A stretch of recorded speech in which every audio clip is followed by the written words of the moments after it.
This is on. Just recording. Greetings. What up? Namaste, Hotep Ashe. Okay, so now I want to speak about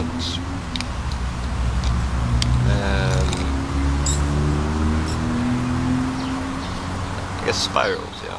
So I'm gonna draw and then you can have a look as well. But basically I want to speak about how life can be likened to a wheel. Let's draw some of this now.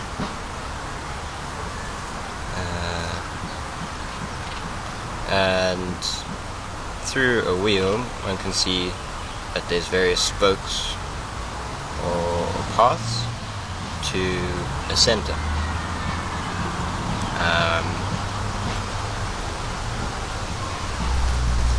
Etc.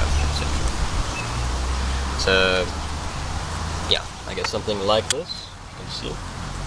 So and belief systems can be considered to be a various path to the center. A center being understanding, or going to, I guess you can say, a 0 point of belief and experience and such. And as we all know, like, a path isn't always straight. So if we take a straight path, so just like, I guess if you can take the top one, so that would be symbolic of Christianity. If you take the Christian path, then you stuck on, or you're not stuck, but I mean you follow that Christian path and you sort of follow it. You know what I mean? And this is good and all, but you're missing a large portion of the greater picture. The same can be applied to like Buddhism or like various other belief systems. But if one sticks to just one path, I guess one won't be able to get a grand overview of the whole situation. And I mean, various, as is the case, if you follow one path, you might have questions that path can't answer. You know what I mean? Or people like your priest or pastor or mother, father, or whatever, like a person of a figure of authority that you trust, and you go to and ask these questions, metaphysical questions, or just questions of this reality or anything like that.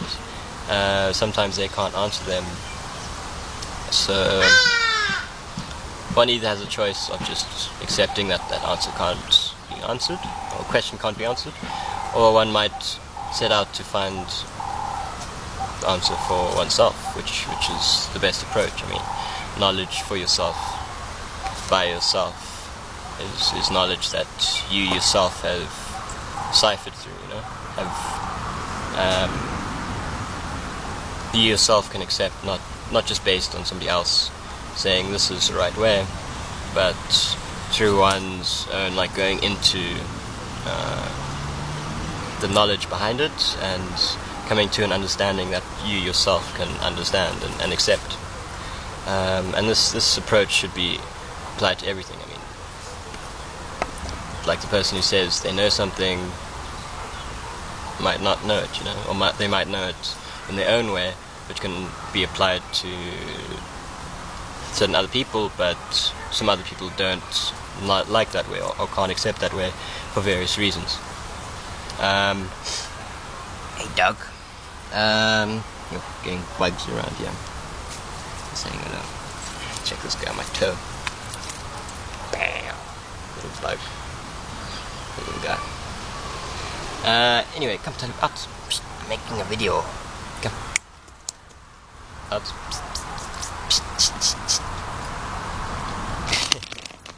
Oh, okay. Hurt your leg.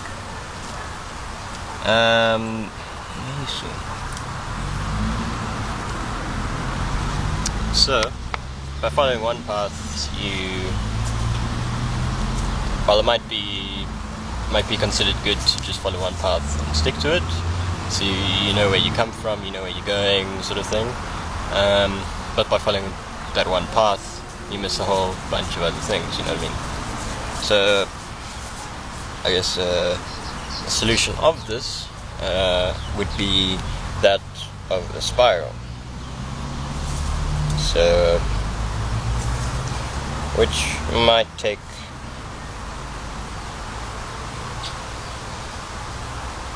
sort of like that, if you see. So by this journey of spiraling, well, it might not just like symbolic of a spiral, I guess. By going around, so if you have a look,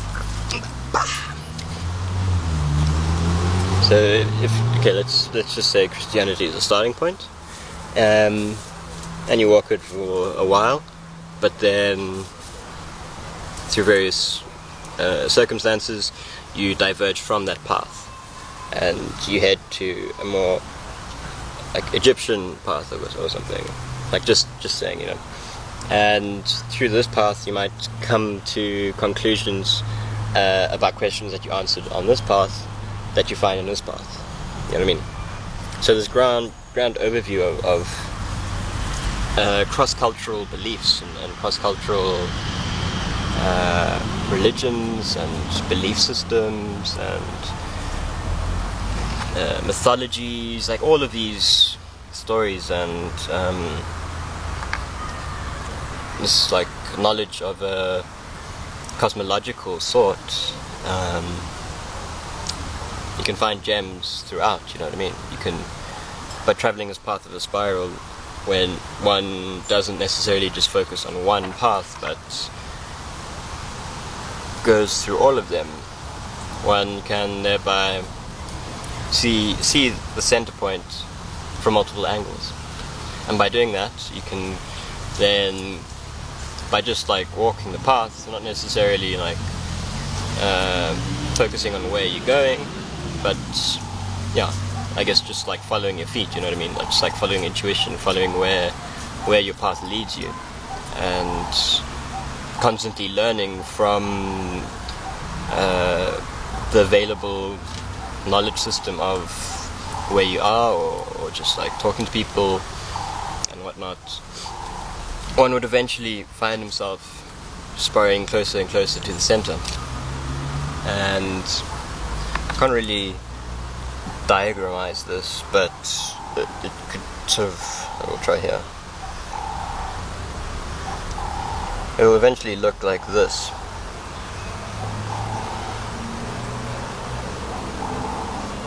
Like, so one would start off at the bottom and then walk and find yourself through like beliefs and just events and thinking and introspection and looking at different belief systems and such. One would eventually find himself invariably climbing, just like raising one's own vibration, and after a while one would, if one like looks back, you know, like looks back on one's path that one has walked, one might find the distance one's traveled has been like exceptionally far, you know, like from where you started to where you are now. It's like unbelievable how far you've gone, how much knowledge one has accumulated, has implemented into one's belief system, has reinforced or reformatted or reviewed and then just compiled again and again until, instead of such, like, I guess if you look at here, like this distance is so far apart, but then as one goes up and up and up and up, the distance gets less and less, and that can be associated with self-doubt and like wondering if one's on the right path and such. But as one climbs up and up and up, one would know one's on the right path, you know? One would feel that one's on the right path to just go up and up and up, you know? And this can also be applied to Buddhist belief systems on on the cosmos. So if you look, this can be, yeah, like if one searches map of the universe, I think, Mr. Hoodie, I'll actually link an image of this as well to the video, or put it in the video. You figure out how to do this sort of stuff. But it's basically, so in the center of the galaxy there's Mount Meru, and whatever, there's like a mountain, alright, it's a mountain, it's there, and then there's a tower which is called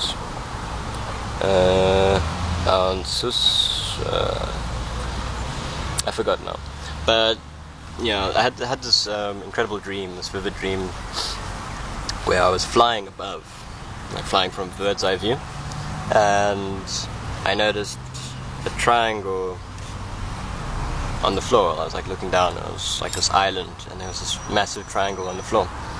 And then I sort of like, so if you see the triangle there, I was like flying over it like this, and then I sort of went down and around, so the triangle sort of started to do this, like it, like that rather. So the triangle actually showed itself to be this massive triangular black tower, and this tower is surrounded, well, on top of this big hill, and surrounded by various lakes, and then beyond the lakes there was mountains, and beyond the mountains there was probably more lakes or something. But anyway, I sort of, let's say this is my hand's the tower. I was at the top like this, and then I went down and around, and then I landed on the floor, and then I was looking around, and surrounding the tower was these flower of life like patterns of these like circles like this, I would say like 2 meters in radius or so, and they form this like flower of life pattern all around this tower, and there's like various tiers like going down the hill, like, you know, like whatever, and on each of these circles I was sitting cross-legged and naga, like a very spiritual person, like sadhus, like they look like sadhus or rastas, or you know what I mean, like that look, with dreadlocks like wrapped up, like in this massive bun, and they look pretty hardcore. And I was like looking around and noticing all of them, and then I looked up the hill, and one of them felt I was looking at him, so he sort of like turned his head and looked at me and like straight like gazed, you know. And yeah, it was an incredible dream. And then next scene of the dream, like, you know how dreams work, now retrospectively, I'm not too sure if I was in the tower or perhaps in the mind of the sadhu, but either way I was in this new environment, and there was like a battle scene happening, kind of similar to World of Warcraft, oddly enough, like a raiding sort of environment. So there was warriors with like axes, like all sorts of warriors, like different people with different skills, you know what I mean? Like there was some with bows and arrows, there was some with like staves, all battling together, this like trying to defeat this like monster, this like shadow being. There was a couple, there was like quite a few, and I was sort of like sitting by the sidelines, and it was such a dream that every movement I made, it was like feeling like I was moving in the waking hours, you know. I was like really, really vivid.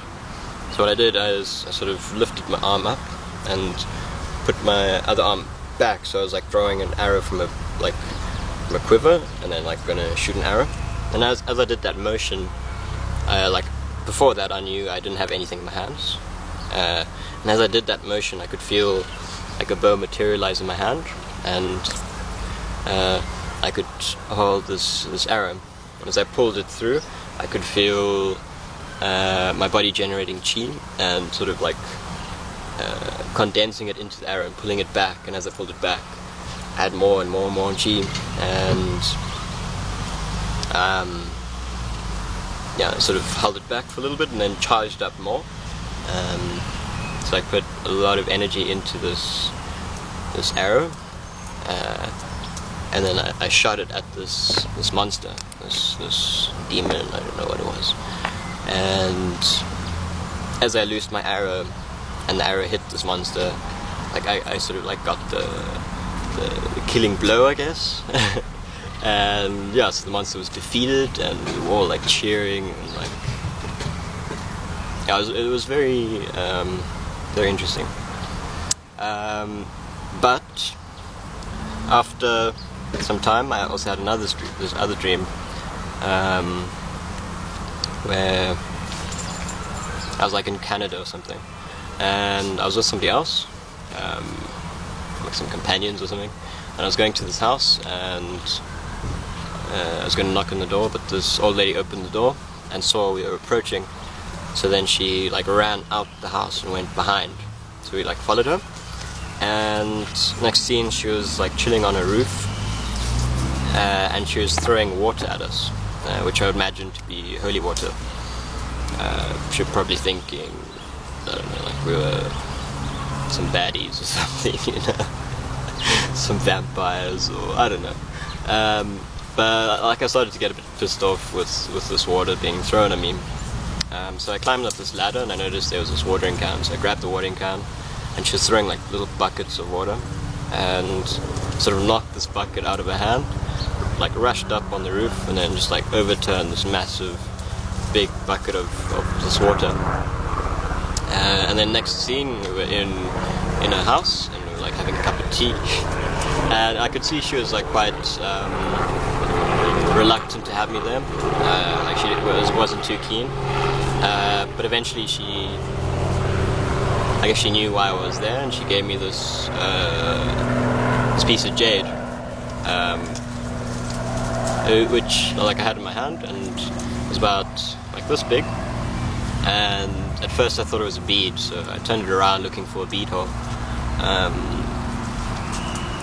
and I get into details of that. But anyway, this dream object, which is also a fascinating subject to research. There's this guy in Cape Town called, I think, Chris Hugo. He wrote this graphic novel called Omnironaut.